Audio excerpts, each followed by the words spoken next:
I want to get some video on how you guys feel that this Where Eagles Dare sector played out and developed. How did it play?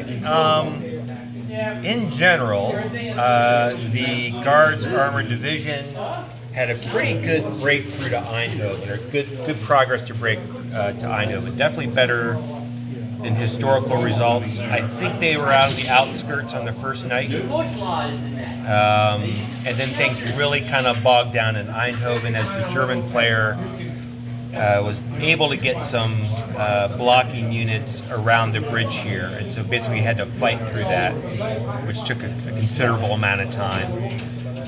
In the meantime, 101st came down safely, generally. It took some time. It was basically a race to best. And the German player was able to kind of circumvent the main American force and get into best before the Americans could. And then it was a slugfest. I mean, it was probably a slugfest for the next 2.5 days of game time.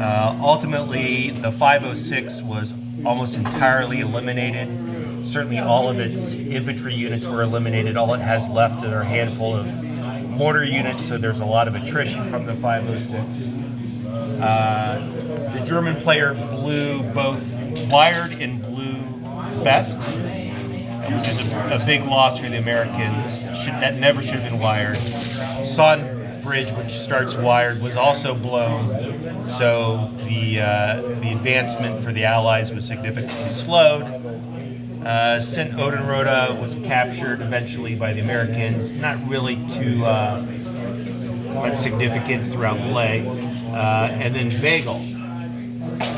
Americans took it early with the 501st. With the magic zeros. Did I get magic zeros on There that? was three zeros which destroyed step losses and entrenchments, and they should have been cohesion. Yeah, well, much later, but after the landing took Vagel, the Germans had some engineering units here who ultimately dug in, and yes, the Germans had entrenchments all along here. Another big mistake for the Americans were to allow those entrenchments to be built. Got a little bit lucky, as Greg says, to wipe those out, but it definitely slowed us down. And then artillery, German artillery, I just did not have, as the Americans, I did not have the speed to get there to break that up. You got one of them with the household cavalry. The household cavalry came up and broke up the artillery a little bit, but ultimately the 501st was almost entirely destroyed. I think we've got one leg unit left in the 501st, and it's right before night on September 20th. So you've got 2 out of the 3 regiments of 101st ground into hamburger? Yeah, pretty much. Ultimately, though, the Guards Armored Division made it off the map maybe a day ago in game time. So the way I like to think about it is that as the American player, I didn't suck so badly that it hurt the Guards Armored Division, which just feels kind of okay. But no, and I should point out, after Guards Armored Division left, the Germans moved back into Eindhoven, retook the bridge, wired the bridge. It's a shitstorm for the Americans right now. But great fun. Got too much to defend, too long line to defend. Germans coming in from all sides. It's very, very hard. More than this one does. I'm surprised there aren't other ancillary units that you can strip off for victory points to help you out. Yeah. Because that great need, you should have at least the option of pulling in some troops. It's a different one. Yeah. To me, getting to the Somme Bridge as well after the Bailey Bridge went up, that's the second Bailey Bridge. I got like a double or triple move to get in there and blow it up before nightfall on the 19th. Lucky chip pulling. Oh, that's right. It is the second Bailey Bridge. And then he put down the second Bailey Bridge, which is his Which last he also bridge. rolled to build the first roll. Yeah, that's true. So he's putting up Bailey bridges very, very quickly. So I guess I'm not really destroying the bridge. It's only partly destroyed, and so that I don't need to do much Bailey work. So, good game, fun game. Really like the system. Frundsberg and Hohenstaufen and von Tito. Initially, Frundsberg in Nemagen was hard pressed by the 101st Airborne and was pushed out of there.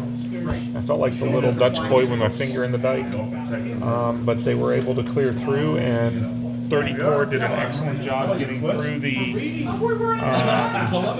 Where Eagles Dare map and penetrated into the island, and it was a slugfest there. The artillery ruled the day. Stalled him everywhere I could. Having the bridge cut down in the Nemagen or in Eindhoven really was critical in me stopping him here, because all I had to do was put a barrage on him or suppress him or both, and the unit was stuck and it wasn't going anywhere no matter what he did. In Arnhem, it was just a matter of just pushing through the brutal -6 and 7 modifiers in assaults, and eventually collapsed them down to a small circle. And the artillery just outside Oosterbeek was brutal. Von Teddo, all they could really do is just surround them and keep them contained. Okay, awesome. Thank you. How's that sound? That sounds great. Rick, I need your 2-minute talk through of what happened and how it went. From the beginning, it was a tremendous amount of fun. We were able to get through the initial turn and achieve entrance into Eindhoven by the night of the first day. There were several entrenchments that were created on the club route, which created problems for the 30th Corps, which eventually slowed them down enough so that they did not get onto the Nijmegen map for at least half a day late.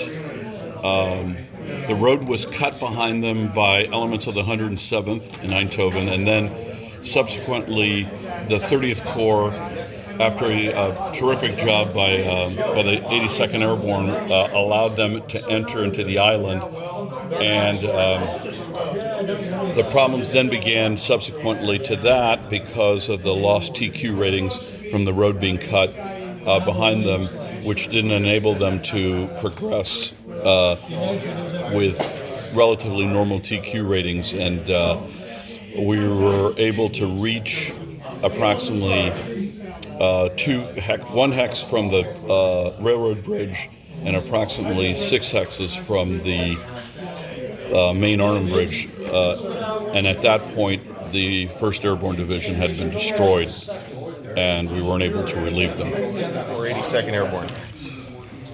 All right. 82nd Airborne landed without any casualties. However, they decided not to move on the first turn by the chit pole.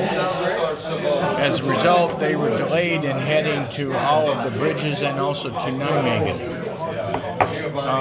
Early on, they captured Grove very successfully. Major Cook's battalion was able to capture the intact bridge that failed to explode near Grogi, which is on a little bit on the north side, on the north of near Malden, near Grogi. In the meantime, the entire 508th Regiment headed to Nijmegen and started initially battling in the suburbs of Eindhoven, or in Nijmegen, and eventually, with the help of Major Cook's battalion, which is a superb battalion, they were able to cause the Germans to leave, or cause the Germans to be killed off in the center of Nijmegen, and that allowed for the capture of both the railroad bridge as well as the main highway bridge. Units of the 82nd then crossed over the two bridges and moved to attack the German units on the other side of the river, and eventually them pushing them off. that area, but were prevented from going any further by the limitations of their command. At that point, it became a defensive battle for the 82nd, in which case they faced attacks primarily in the Mook area by about 2 battalions of German infantry and some armor support. Private Toll won the Medal of Honor for his attack on a German Panther unit, killing that German Panther unit. And it now has become an artillery battle between the 82nd and then the Corps Felt in the area of Mook until they have moved on and determined what that battle would be. So 82nd, Major Gavin was successful in making his... They get busted down to major though? Lieutenant or Brigadier General Gavin was successful in meeting what his requirements or his goals for the battle were in this situation.